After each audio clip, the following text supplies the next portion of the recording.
Hello বন্ধুরা, আশা করি সবাই ভালো আছেন। আসলে ঘুরে বেড়াতে কার না ভালো লাগে। এই জন্য আমরা 3 ভাই গেছিলাম বনবিলাস চিড়িয়াখানায়। আমরা ওই জায়গা পশু পাখি দেখতে গেছিলাম।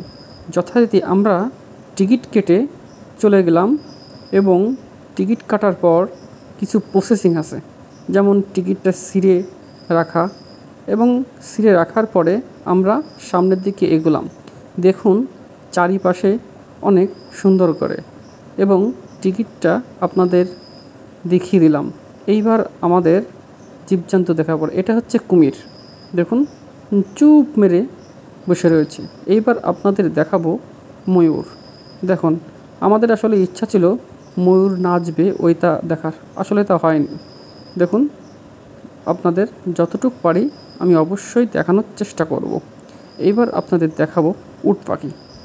দেখুন বন্ধুরা, উট পাখি কত সুন্দর দেখতে। এই উট পাখিটা হলো মায়া, আর এই উট পাখিটা হলো মদ্দা। আসলে মায়া থেকে মদ্দা একটু বেশি সুন্দর হয়।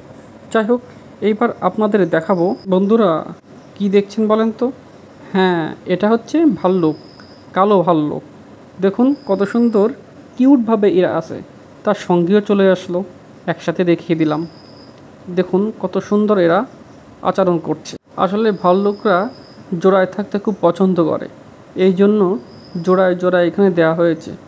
এইবার বন্ধুরা আপনাদের যেটা দেখাবো সেটি দেখলে আপনাদের খুবই ভালো লাগবে, খুবই ভয়ঙ্কর এবং খুবই ভালো লাগবে। এটা হচ্ছে রয়্যাল বেঙ্গল টাইগার, বাঘ, বাংলাদেশের জাতীয় পশু। এই হচ্ছে সবচেয়ে বেশি আকর্ষণীয়। ধন্যবাদ। ভিডিওটা যদি ভালো লেগে থাকে তাহলে বন্ধুকে শেয়ার করে দাও।